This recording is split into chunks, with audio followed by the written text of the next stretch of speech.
Serie A back with a bang this weekend. 5 matches on Sunday, the one on Monday. But look at that Saturday slate. Derby della Madonnina, Inter and AC Milan. Plus you got Napoli and Atalanta. Should be a fun match to watch in Juventus there. No CR7 should be in action Saturday afternoon. For more, we welcome in Adriano Del Monte and Stuart Robson back with us. Adriano, I'll start with you since you're in Milan. Give us kind of the scene on the ground there ahead of this Derby della Madonnina. Inter has dominated this rivalry for a long time, but nobody's talking about that right now. People are talking about the increased number of COVID-19 cases, not just around Italy, but specifically in Antonio Conte's squad.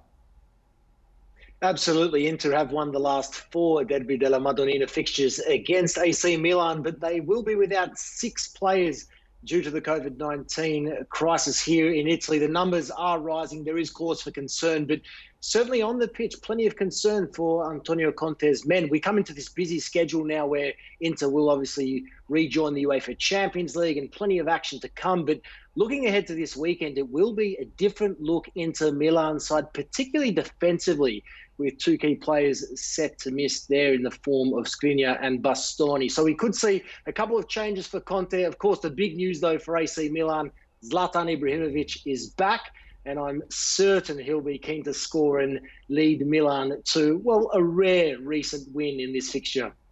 Bravo, as Adriano mentions there, Zlatan is back for AC Milan. Inter Milan devastated not just by the COVID-19 situation, by injuries, suspensions as well. The odds makers actually have Inter in as a pretty significant favorite. You still see it that way? I do, because most of the players that are out I don't think would have started. Skriniar would have probably started, Bastoni likewise, but they got Kolarov, who can play in that left-sided centre-half position. D'Ambrosio, who's done really well in recent times, playing either as the right-sided centre-half or as the right wing-back. And I still think they've got a good midfield that can outplay AC Milan. You know, Kessie and Benacer are good players, but they could be outnumbered in that central area. And then you've got the front 2 for Inter, who are still magnificent when they link up together. Lukaku showed in the international break that he's still playing really well. He's still good with his back to goal. And Lautaro Martinez works off of him. So I still think Inter are the favourites for the game, even though AC Milan are playing very well and the manager's done a fantastic job for them. Adriano, I wonder, who do you suppose is under more pressure in this match? We have Milan, who are undefeated in the league, undefeated across all competitions so far this year, but Inter Milan definitely came into the campaign with much higher expectations. No doubt about that, and Inter Milan are under pressure coming into this match. These are the matches that they must win if they are to finally end Juventus's dominance here in Italy. But look, Milan unbeaten in 19. They've made that perfect start to the season.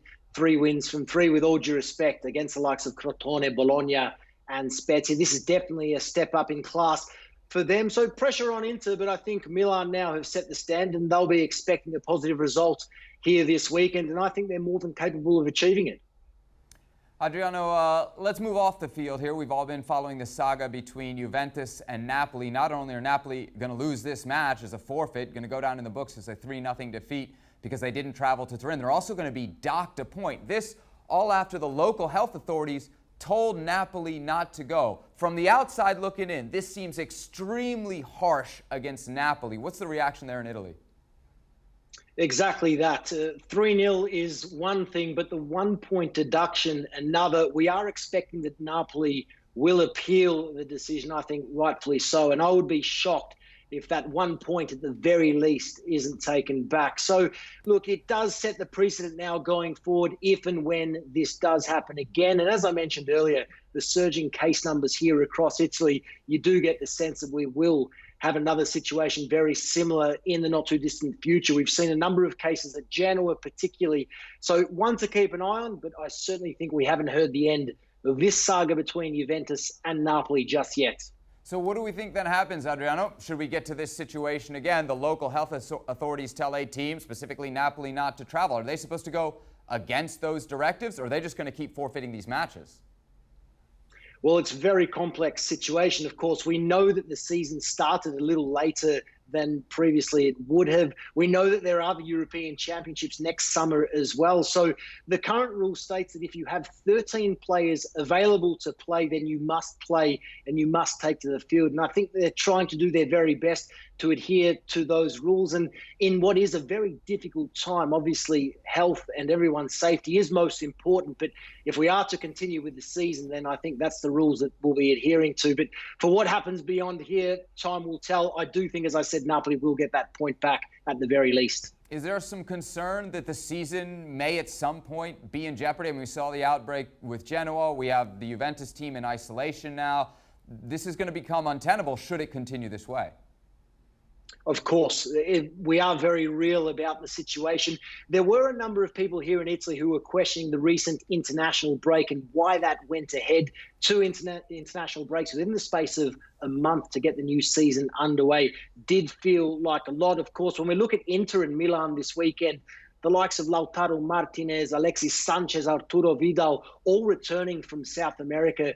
It's a lot of travel to be taken by these players in the current climate. So, look, there is concern that the season will have a few more issues, but so long as we are best prepared and equipped to handle it as best we can, that's all we can do at this very difficult period in time.